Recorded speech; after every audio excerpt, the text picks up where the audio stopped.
Okay, well, welcome. Hopefully this will be a whistle-stop tour of what the Arts Festivals and Cultural Management at QMU provides. And there's a chat box on the side. So if you have any questions, I'm more than happy to take things as they come along, or you could save them until the very end. But I'll talk just generally about what the program offers, what we do, and hopefully address any questions you might have. So the program overview is, as it says on the slides, to develop an understanding of current cultural management approaches within the environmental context in which they work. Basically, the premise, as I try to describe it to most people, is that we can't manage cultural organizations in the way that we manage, say, a business, because cultural organizations they're not operating as a business in terms of a product to sell. However, what they can do is we need to think about how they maintain to be sustainable.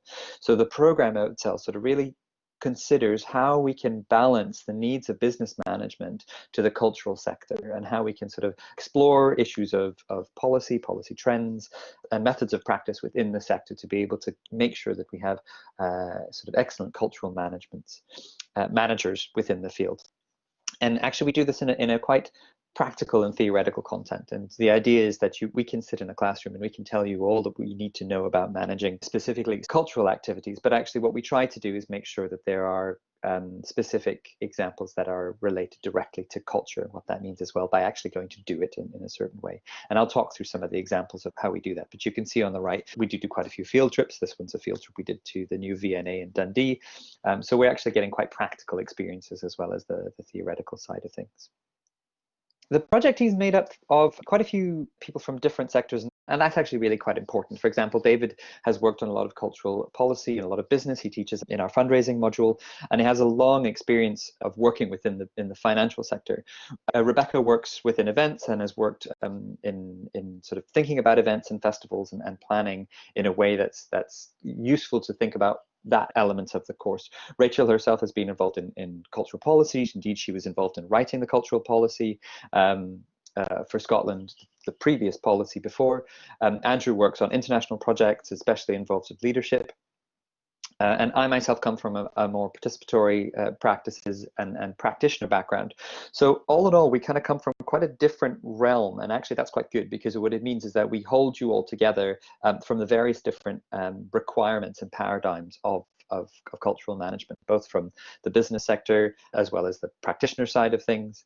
And just to add on, the reason why that's important is that we could, and many programs do, just are able to sort of say, yes, I can teach you management. But if you don't have that insight of what it's like from an actual practitioner on the other side of that management, you might then frame something in a completely wrong way. So that rounded side of the project team, I think, really gives you a good holistic experience of the field. The program itself consists of 6 core taught modules and a final self-directed project. I should say what I'm presenting here is the expected standard experience, and I'll talk a little bit about how we're adjusting that for the COVID-19 situation at the end. And I should also say that there are various different ways that you can take it, and I'll talk into that. So for example, you could take it part-time over 2 years. You could at PG Cert, which is 3 modules. But generally, what we try to do is 6 core taught modules and the final self-directed projects. What we try to do also is compress a lot of that teaching time into short periods of time that you would necessarily need to be on campus. Now, obviously, with the COVID-19 planning, that's going to be even more complicated, but actually the hours of times that you would get teaching on campus are generally slightly less, but generally what you would have got at a postgraduate level anyway. So we're not actually going to have to be doing that much of adaptation throughout the COVID-19 situation. We do require you to sort of do quite a lot of self-directed study, and that's natural as from the point of view of master's studies. But we on campus, and I'll talk about the PAT system, we would be able to help you, support you through a lot of that. We don't also just sort of expect the traditional academic essays. We do reports, presentations, group activities, portfolios, and even an exam. So there's actually quite a lot of types of assessments that you would need to do. The final project that you would do in order to get your MA is kind of the jewel in the crown of the program in that sense. And what it does is it kind of brings all the learning together so that you can kind of apply these in various different ways that are useful to you and your project, and where you want to go in your career. And you can do a traditional sort of straight up dissertation, 10 to 12,000 words, primary research, researching a specific thing, interviewing people, doing surveys about a specific thing, and write that up. Or you could do something like a business plan. You might have the idea for running your own theatre company, for example. And you would use our dissertation time to be able to kind of compress that thinking to produce an actual living business plan document, something that's not just an academic assignment, but actually something that's practical, that you could leave your master's and walk into an investor the next day and go, I'm ready to go. And the last option is that you could do a real world project, such as you want to design a small festival.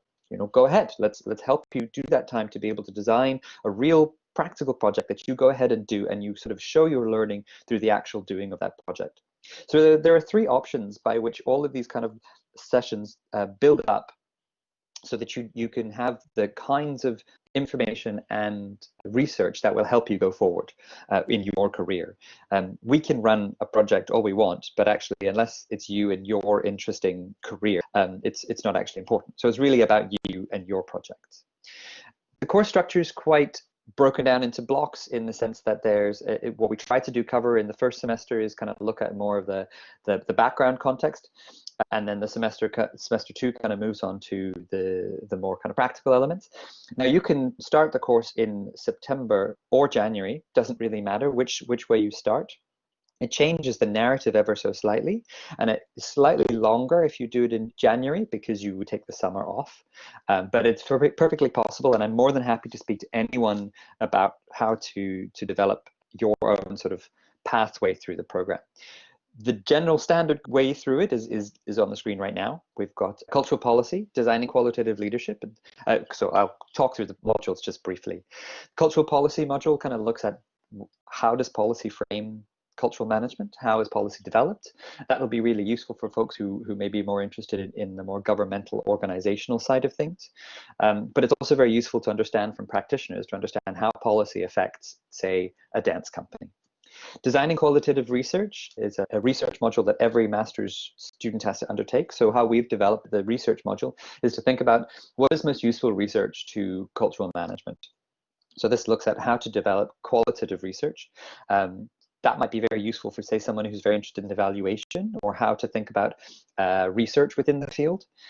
Leadership, governance, and strategy, the next module, looks at how we develop strategy for leading cultural projects.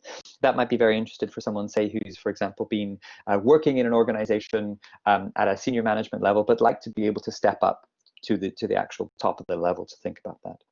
Arts management and practice, or you could take the evaluating arts and cultural projects, happen year long. So they start in semester one and go all the way through semester two. Doesn't matter which time you start it, but it is the more practical elements. So with that, we go on field trips. We ask you to sort of develop your own self-directed learnings, but also to have some sort of industry-based experience. And for that, you can either, for example, use your own work, your own experience, or you could look at a specific project you want to undertake in a specific organization, and we can help approach you to be able to set you up in a quote-unquote internship. Or you could do a series of short volunteering experience to get a variety of different experiences. Moving on to semester two, the fundraising, finance, and development module really looks at what it says on the tin. How do we fundraise? How do we develop? And actually talks to you how to use finance. And actually, we are quite unique in that sense that most other cultural management programs throughout the UK do not teach finance. So this is a kind of special element as part of our program that's unique. And actually, what we found from many cultural management students who are perhaps nervous at numbers, as most artists are, we found that it's actually been one of the most successful parts of the program, because it really kind of demystifies how to think about finance. Planning and marketing cultural projects is, again, what it says on the tin. It's looking specifically at how do we plan and market a specific cultural project in a way that we might do it differently, say, for example, a traditional business. And all those kind of knowledge that you then sinks into the final semester that you do. Again, as I said, if you wish to be able to think about this in a different way, or if you want to talk about a different entry point, please do contact me. I'd be more than happy to talk to people directly about it. But that gives you kind of broad outline of what the course structure is. The industry-based learning, as I mentioned in arts management and practice, is really about kind of taking the stuff that we talked about in class, the theory, and pushing it towards an actual reality. So you really think about, we could sit, for example, and tell you all that we want in about theory, but in the reality, what does that actually mean? So what we ask you to do in this module, we take you on field trips, we get people to come in to visit you, we get to talking specifically about how they run the practice of their own organization or their own freelance career. But what we then sort of suggest to do is that you take some sort of learning. And as I mentioned, that might be a specific internship with an arts organization that really interests you. You might be interested in financing, for example, and you might then say want to work in finance in a theater. Now, we have a really great connection with the Lyceum Theater. It's very easy for us to then contact them and say, would you be able to have someone come along and do some internship?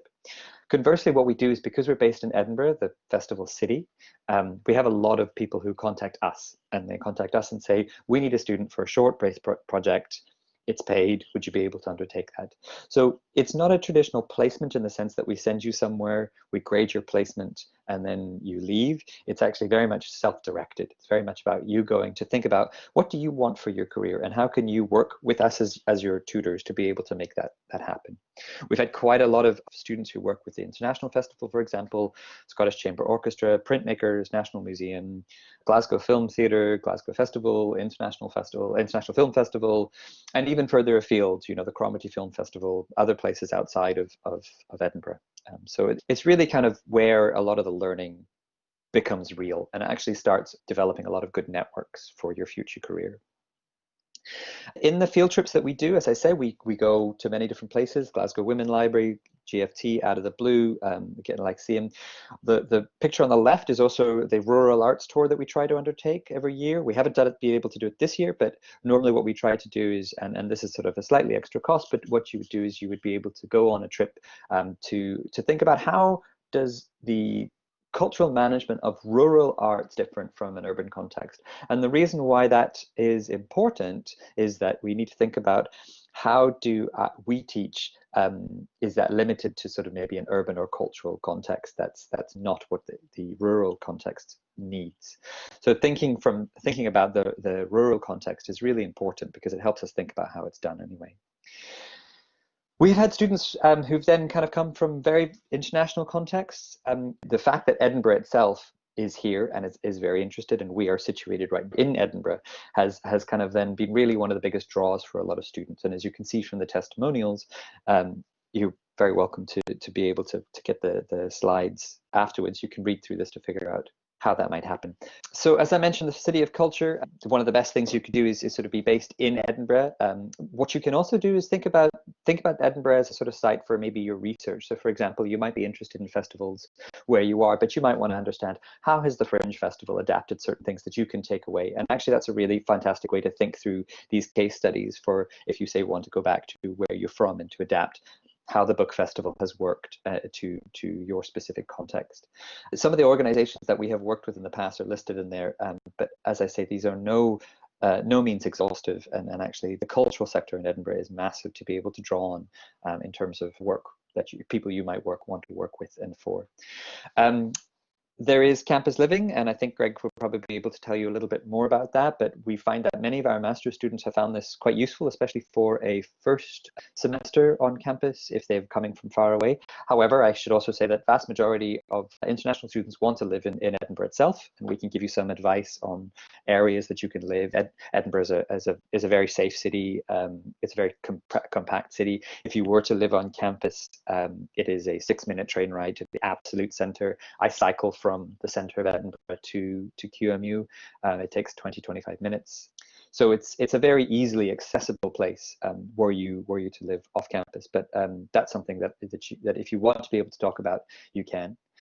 And again, with the festivals itself, the important thing to recognize is that there's not one festival. There's thousands of festivals, practically hundreds of festivals. And the city itself goes from about 500,000 in the quiet times to about 2.3 million. So it quadruples in size. So the festivals itself allow us to be able to think about the case studies of what you are interested in doing, and therefore being able to get the direct learning from all of those festivals. In terms of undergraduate entry requirements, you do need to have an undergraduate in the degrees humanities or businesses. We do take folks who come from a different degree that's not necessarily in the arts, but they do need to have some sort of experience within the arts.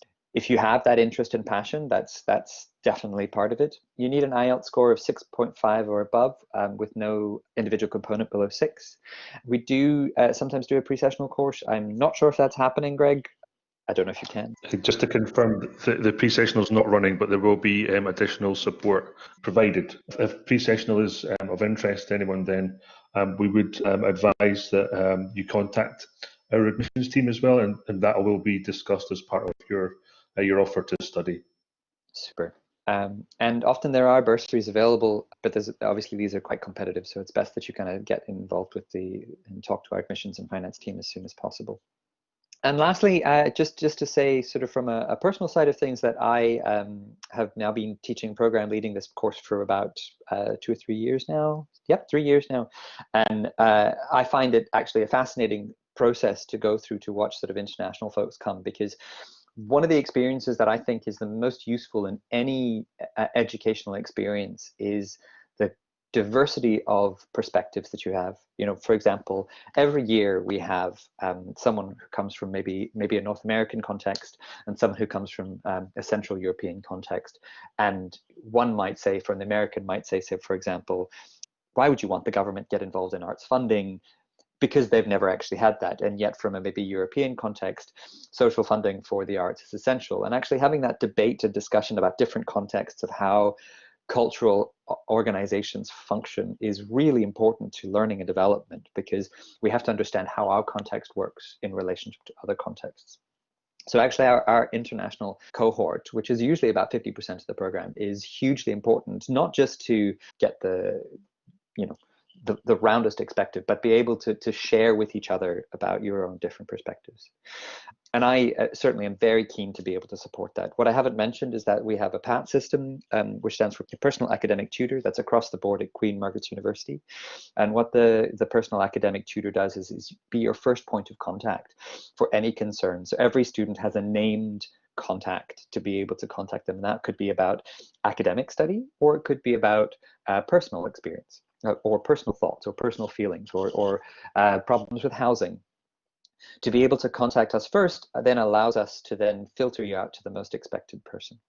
I should say also that there's a lot of support that's campus-wide. For example, if you were there earlier, we have the Royal Literary Fellow, and the Royal Literary Fellow is a professional writer who is in campus, who is based with us 2.5 days a week, whose job is it to read your papers and to feed back to you to help. There's also the Effective Learning Service, which is there to be able to help with writing and how you might work. We also have a program called Studiosity, which is 24 hours, 7 days a week, online help on your writing. So I'm now going to open it up to any sort of questions. I see Katrina has put one in first. She asks, can I ask if field trips are likely to be affected, or will they still take place in some capacity? The field trips will take place. What they will do is they will be slightly adapted. So for example, we will try and focus most of the field trips onto the latter part of the term, where we're hoping social distancing issues are easier to work. And what we'll do in the first part is we'll invite the visitors to come in. So for example, Fran Hage, who runs the International Festival, she usually gives us a tour of the festival, but then also gives a talk. What we'll try and do is actually place her talk on an online space first, and then to be able to adapt it to the actual tour when we're allowed to do less social distancing. In terms of tips on personal statements, what I would always offer as advice is that, you know, we are looking for people who are interested in and why they might be interested in cultural management. So from that point of view, you know, tell us why you're interested, and don't be afraid to write things that you don't know. You know, don't be afraid to go, I want to understand more about fundraising, for example. I don't know anything about it, and I think this is important for my career development, because what that shows us is that you recognize what's missing. But also don't be afraid to talk about what you can offer. You know, if you are coming from, perhaps you've not had a lot of experience in the cultural sector, but you have worked in the historical heritage sector, you might be able to say, well, I can offer a heritage perspective. So I think in terms of tips, think about not only what you're looking for and what you're missing and why you want to find that out, but also what you can offer. And I think combining that often gives a really good rounded understanding of what someone wants. Hope that answers your question, Katrina. Please feel free to come back to me.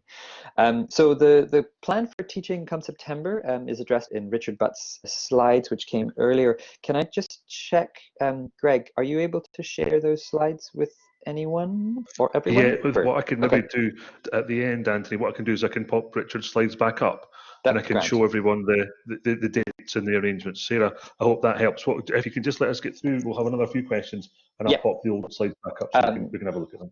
What I can say, and Rich will put the specific dates on time, is yes, we are starting in September, and we have been thinking through contingency plans since basically April. So we have quite a few options. What it seems to be coming to right now is that obviously we'll have to adapt in terms of what the government guidelines will be, but that we will have some online delivery, we will have some campus delivery, and we will have some asynchronous delivery. So what that means is that the online delivery, we will be able to deliver lectures in a sort of traditional sense, a bit like now. They won't be heavy. We certainly are not moving online, but we're just being able to provide some information online in terms of maybe a 1-hour lecture. Then there will be asynchronous delivery, which would be, for example, a challenge to go and read something, to go and see something, to go and reflect on something, and then to come back in a sort of group context online and to be able to talk about that. And then there's on-campus delivery, which will be divided into each group. So, for example, we fit under the MA group.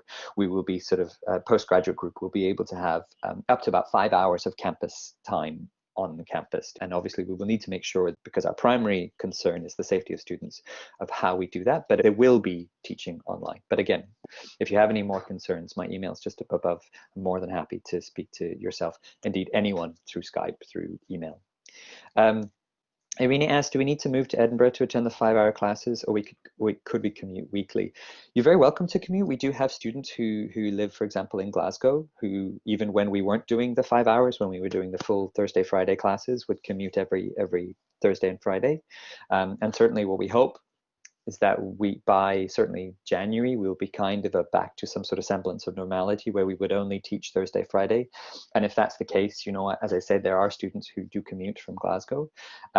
What I will say, and not to challenge that, is that students often tell me it gets quite exhausting to travel, especially if you're coming from Glasgow to, sit on the motorway, get to class, have 8 hours of class, and then get on the motorway and drive back again. It's perfectly possible to do, but it's up to you and what you feel that you can actually achieve.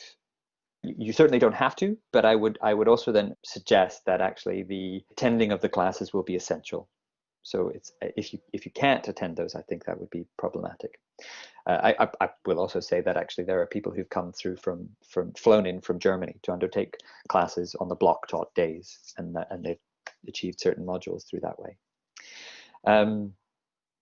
What point of the semesters are the block taught modules? So the block taught modules that we would normally teach would be one block taught module every semester.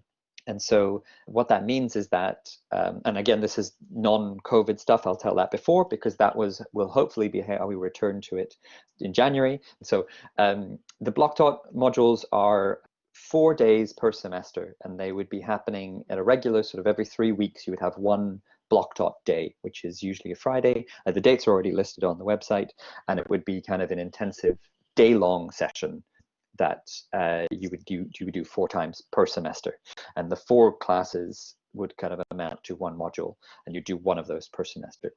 Because of COVID-19 and the adaptations we're going to have to undertake, that's going to sort of slightly shift, and to be able to go probably to what we're thinking about 6 modules that are more intensive, but they don't happen all together. If that was your question, Sabi, it's more about sort of one every 4 or 5 weeks. I hope that answers that. Hannah asks, what are the primary modes of assessment in the program? As I said earlier in the presentation, there's quite a large variety. I will say that writing and academic writing is important, because there will be 4 or 5 essays to do, shorter essays, and one larger essay in terms of the research module, but you'll also need to think about the practical sides of things. For example, there's a group project, which is about the practical delivery of a project.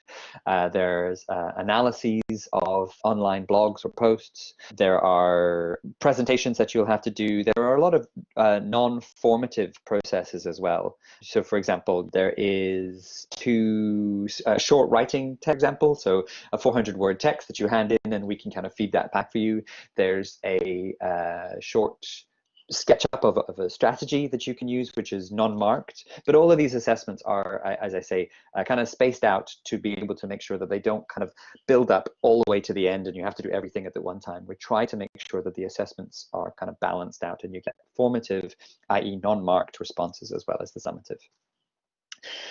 Hopefully that answers that. Irene asks if you have any idea of what the internships would look like this year. So as I said, we don't actually do internships or placements per se, in the sense that we don't sort of assign someone to go, you go to this place and you do that. It is very self-directed. So it could be, for example, you might be interested in volunteer management. And so one of the projects that you will have to do as part of the arts management and practice is develop this industry-based experience rather than an internship. And that industry-based experience in terms of volunteer management might be that you want to work with the Glasgow Women's Library, for example, on how they do their volunteer management. And you could go and either work with them, there might be a job that comes up which is all about that, and you'd be able to do that. So I just want to kind of unpick this question of an internship versus an industry-based experience. What we're looking for in industry-based experience is your self-directed understanding of practice. And we mark your reflection on that rather than what you did in the placement. And the important reason to do that is because we don't want to have everyone to have exactly the same experience, because all of you are going to be different at working in different things. Now, how you do that, we can help you do that. So for example, we write letters of reference for you. You come to us and say, I'm really interested in working with the Lyceum. We can write a letter of reference. We can put you in touch with that. You could be able to undertake that. Or it could be something that you just kind of want to be able to go and have an understanding of a volunteer experience yourself. And you might want to do 3 or 4 different types of volunteering experiences. So in terms of the internships, which are not internships per se, they're more industry-based experiences. They're definitely going to go on, and they are very self-directed, and we will help you to be able to get that. We have already had students, say, for example, who've wanted to get a little bit more understanding on online offers, understandably in this time. And so they've already kind of contacted places like the festival or places like the Fruit Market Gallery to be able to say, can I partner with you to be able to understand a little bit more of that? And I can be able to contact them because we have all those contacts to be able to do it. So I hope that answers that question about internships versus industry-based learning. They will definitely be happening, but they're much more self-directed, along with our support to be able to get that to happen. I should say also, as I mentioned, lots of organizations contact us seeking someone. So it might not be that you actually have to look something up. Something will show up that you might be very, very interested in yourself. Indeed, I just had an email this morning looking for a prospective student to be able to work on a arts and business internship that will happen in September. So there's lots and lots of opportunities. We get about 2 or 3 offers for jobs a week, actually. So Dom asks, can I go back to the blended learning that was explained in the presentation? Is the plan for teaching to take place on Thursday, Fridays, or could move across the week with campus restrictions due to COVID? So at this state, we are kind of looking at, it will still be on the Thursday or the Friday. And as I say, it'll be about 5 hours per week on campus. So what might happen is that we will get a block of 5 hours that we can access campus, and that will be on a Thursday or Friday. So we won't stretch it out to have sort of 1 hour per week. It's a block, and the reason for that is because cleaning has to be undertaken. So for example, we might be able to get Thursday mornings 5 hours in a certain part of the campus, and we kind of have to stay there in that context, because once you guys leave in your socially distanced way, the cleaners have to come in and to be able to prepare that for the next session. And we might be able to break that down into maybe 2 blocks of 3 and 2 or whatever, but the aim is to have it as solidly into a block of time as possible. And that's really going back to the health and safety of the staff and students, but also to kind of make sure that you still get that campus experience as much as possible. that just reminds me that the dates for the academic session have been put online. So we were hoping to have that induction week on the 7th of September, and then teaching will start on the 14th of September. Sarah asks, is it possible to begin searching for placements now, or can we wait till the course begins? It's very possible if you want to, if you're very keen to be able to look at something very specific, do get in touch with me and I can talk through that. But you don't need to. You can wait until the course begins. And I should say, when we talk, I kind of want to unpick that placement internship model a little bit more. We're not expecting necessarily, you need to do 6 weeks of work on this. It could simply be 4 volunteer 1-hour sessions. There is no specific time limit on it, so I don't want you to be pressured to feel that you have to do that. But if you wish to, and for example, you're interested in working with Dance Space, and you want to be able to start that soon, please do get in touch with me and I'll be able to help with that. If you don't have any idea, please don't worry about it. We're more than happy to kind of adapt and develop that when you arrive. There's no pressure on that. Elliot asks if the applications looks for reference letters. It does indeed, and we're going for certainly 1 reference. What we would like to see is someone who, perhaps if you're coming from an academic context, if you haven't had experience before, someone who can give you a reference in terms of your academic work. If you have worked within the field and you feel that that's maybe more up your street in regards to what you want to be able to do, try have it someone from the field, for example, a supervisor or a manager. So hope that helps. And if you have any questions about the specific process of the applications, the admissions teams are excellent. Katrina asks, are there any online resources, reading materials you recommend to read at the head of September? Indeed, there is. And in fact, there is, I believe the resources are still online on our QMU page at the very bottom of the frequently asked questions. If they're not, please get back to me, because I'd be more than happy to get you started on all of that readings. There's a fantastic book, which is sort of a general book. It's quite heavy. It's called Strategic Management of the Arts, because that is one of the main texts. But if any of you wish to have some good reading, that's an excellent place to start, and it's a very easy book to kind of go through. And if you want more reading, please do get in touch with me. Does anybody have any questions about the delivery of the course? I mean, I should say, just again, in regards to COVID planning, we are doing our absolute best to keep it as simple and as accessible as possible. We really think that actually online learning is useful, but we're not translating this to an online course. We are a practically minded course. We are doing this because of what we are required to do. We have a lot of resources and tools in order that we can do that. We have a lot of ways that we have been able to adapt our modules. So we will definitely be offering you as much of the information and insight, but also along with this 5 hours on campus, we'll be able to give you an on-campus experience as well, which we think is really important. So that is the fact that we are going ahead as much as possible. We feel confident we can do this, and we really want to make sure that you guys have a good, positive experience going through this.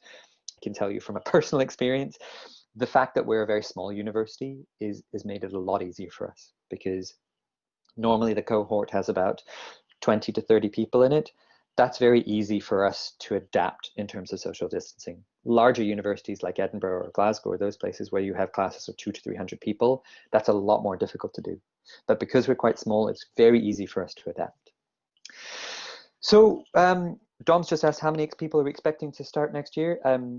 We are hoping to have and we're on track to have our usual between 20 to 30 entrants. And I should say it's slightly different in the sense because there are some people who are doing part-time and some people who are doing full-time. So part-time people take 2 years, full-time people take 1 year. So the actual cohort may look around 50 or 60, but actually your cohort group in terms of who you're doing it will usually be between about 20 and 30. And then if you look back at our staff, that's, a good ratio of about maybe 10 per student. But it means that, usually by the end of the week, we all know your name. We usually know kind of everybody, so it's quite small. I should say, maybe I'll just really briefly just touch on the sort of January, September start again. If you wish to defer to January, because hopefully by then it'll be a bit more normal in terms of COVID planning, that is absolutely fine. There is there's no difference except for the length of time that it takes. So if you go through September, you just go straight through in terms of September to December, small break for Christmas, January to April, small break, and then you begin your dissertation May to August. If you start in January, you go January to December, you take the summer off, then you come back in September to December, and then you have a small break for Christmas, and then you start your dissertation. So in the September start, you do a solid 12 months. In January start, you do a solid 12 months with a break of 3 months in between. So there's very little difference. You get exactly the same teaching. It's just really about you. So if you do wish to sort of move to the January start, as opposed to starting in September, that's absolutely fine. What I will say is that there may be a glut of people who are desperate to kind of come back to school and who want to kind of defer till January. As such, it might be easier for you to get in sooner in terms of September starts. As I've said with all my current students, it's not that we have less resources under the context of COVID-19, we have different resources, and we'll be able to adapt those resources. What I will say just before I sort of end is that I'm more than happy to talk through individual components, through assessments, through placements, through those sorts of things. Very happy to kind of just talk through more if you have specific questions. Other than that, thank you all very much. Folks, that's great. Thanks very much, Anthony. That was an amazing. I always enjoy your presentations more than anything else. We'll say that just now. You recorded that part, did you? Yes. Yes, we did. We did. But thanks very much. It's always really very informative. Folks, Anthony's details are on screen. Admissions as well. If anyone has any questions about their or want to check the status of their offers, admissions can be contacted there, and the details are there. It's admissions@qmu.ac.uk.